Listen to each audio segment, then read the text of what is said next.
Hi friends, कैसे हैं आप सब? मैं अच्छी हूँ, आशा करती हूँ आप भी अच्छी होंगे, अपनी फैमिली के साथ खुश हो।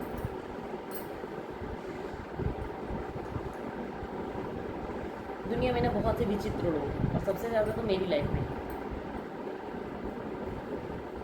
मतलब अपने हिस्से का टॉर्चर मुझे कर लेंगे, पर जब मैं एक्शन लेना स्टार्ट करती हूँ तो वो लोग रोना स्टार्ट कर देते हैं। घर की इज्जत जाने लगती है। फिर उनके छोटे छोटे बच्चे आ जाते हैं कि भाई मेरे बच्चे हैं, मैंने कर दिया तो कर दिया, मेरे को माफ़ कर दीजिए। मेरा भी छोटा बच्चा है। तुम सब ने सोचा हो उसके बारे में? टॉर्चर करने से पहले, मेरी ज़िंदगी में कलेश करने से पहले मैं तो अच्छा खासा सबसे दूर रह रही थी ना। फिर भी तुम लोग मेरी लाइफ में घुसे, मेरे बार बार मना करने के बाद भी। तो मैं प्रॉब्लम से बहुत भाग चुकी। पर्वत खेड़ा में थी, वहाँ से भाग के जबलपुर गई कि चलो अच्छा वहाँ पे रहूँगी, दूर रहूँगी सबसे, फैमिली से तो ठीक रहेगा। रायबरेली गई कि चलो अच्छा वहाँ पे रहूँगी सबसे अलग रहूँगी, तुम लोगों से, तुम जैसे नीच गिरे हुए लोगों से, तो शायद ठीक रहेगा। वहाँ पे भी कुछ नहीं। अब मैं लखनऊ आ गई हूँ, मतलब इतना दूर, तब भी प्रॉब्लम सेम ही है। वही हरकतें, वही नीचपन, तुम लोगों का कमी नहीं होता, कमी नहीं होता। तो मैंने अपनी लाइफ में एक चीज़ सीखी है, बेशक लेट से सीखी है, कि मैं दुनिया में किसी भी कोने में चली जाऊँ ना, मैं विदेश में भी चली जाऊँगी ना, तो तुम लोग वहाँ पे भी मेरा पीछा नहीं छोड़ोगे भाई, ठीक है? तो मुझे लड़ना ही पड़ेगा तुम लोगों से। अभी तक मैं सोच रही थी 17-18 साल इसलिए निकाल दिए, मैंने कहा चलो नहीं हो झगड़ा, क्या मतलब है, अगर मेरे हट जाने से उस जगह से प्रॉब्लम ख़त्म हो जाती है तो मेरा हट जाना ठीक है। पर ऐसा हुआ नहीं।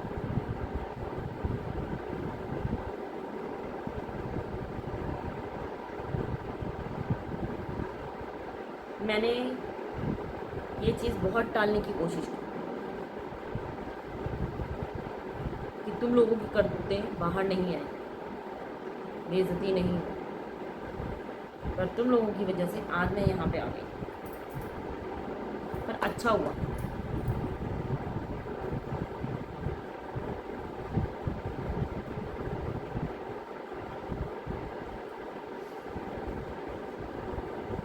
अब मैं भी लड़ूंगी, तुम्हारे रोने धोने का मेरे ऊपर कोई फ़र्क नहीं पड़ता। मैंने बहुत सी चीज़ें खो दी है।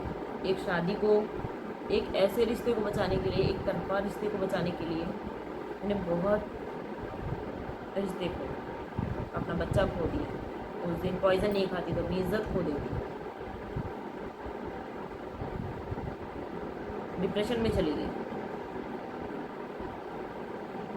मेरे पापा के ऊपर भी तुम लोगों ने हाथ उठा दिया, मेरे भाई के ऊपर हाथ उठा दिया, मेरे बच्चे के ऊपर हाथ उठा दिया जान से मारने के लिए।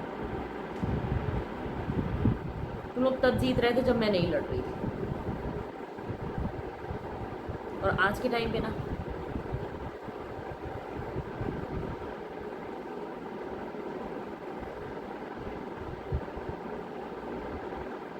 मैं बयान नहीं कर सकती हूँ मुझे क्या बना दिया है तुम लोगों ने। मुझे बस इन सब चीज़ों से निकलना है। उसमें किसकी लाइफ ख़राब हो रही, किसकी बेइज्जती हो रही है, कौन समाज में मुंह दिखाने वाला नहीं बचेगा, मुझे कोई फ़र्क नहीं पड़ता, कोई भी नहीं। ना मुझे चंदा की चिंता है, ना मुझे सुनीता की चिंता है, ना मुझे रविशंकर की चिंता है, ना मुझे किशुन दुलारी की चिंता है, ना हरिशंकर, अर्चना, सोनू, प्रमोद, लक्ष्मी, किसी की भी फ्यूचर की चिंता नहीं है कि क्या होगा, कौन सा सच बाहर आएगा और किससे किसकी बेइज्जती होगी, किसकी लाइफ ख़राब होती है। मुझे सिर्फ इतना पता है, मुझे अपने, अपनी फैमिली, अपने बच्चे के बारे में सोचना है। और रही शादी, नहीं, मुझे वो चीज़ बचानी नहीं है जो चीज़ थी ही नहीं कभी। नाम की शादी को रख के मैं करूँ क्या? तो जैसा रिश्ता तुम लोगों ने मेरे साथ निभाया ना, अब मेरी तरफ से भी वही है।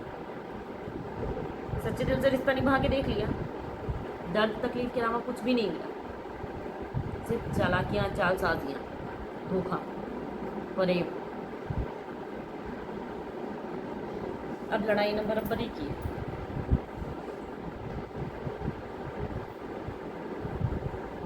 ये मत सोचो कि आज तुम्हारा नाम ले रही हो तो तुम्हारी फ़ोटो पोस्ट नहीं करूँगी, कोर्ट में तुम बाद में जाओगे। तुम्हारी इज्जत की चीथड़े में पहले ही उड़ा के रखूंगी।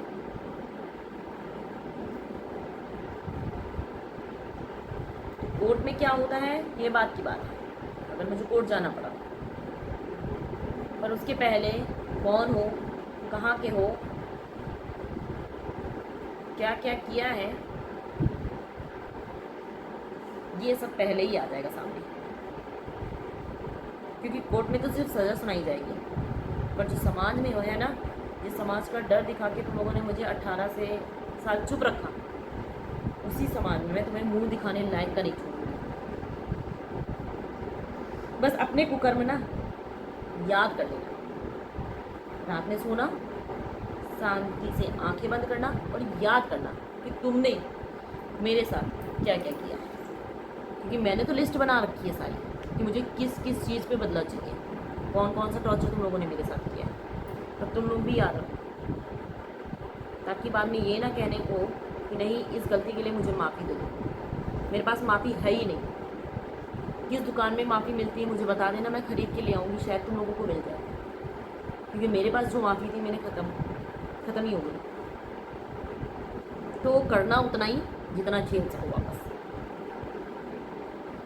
क्योंकि कर्मा होता है नहीं होता ये मुझे नहीं पता, पर मुझे ये पता है कि मैं खुद कर्मा बन के तुम लोगों को सज़ा दिलाऊंगी। थाने में जा कर के तुम लोग पैसे दे के बच सकते हो, कोर्ट में से कई साल तक मेरा केस चलेगा, मुझे ये भी पता है। मैं लड़ने के लिए भी तैयार हूँ। ये बिल्कुल मत सोचो कि क्या होगा कैसे होगा, होगा। लीगल वाइफ होना सब होगा। अपने हक के लिए जितना लड़ना पड़ा, जहाँ तक लड़ना पड़ा लड़ूंगी। अभी तो मैंने घर के बाहर कदम निकाला ही है, तो अब डर काहेगा। बस अपने बारे में सोच लेना। अभी तक तुम लोग इज्जतदार बन के थे,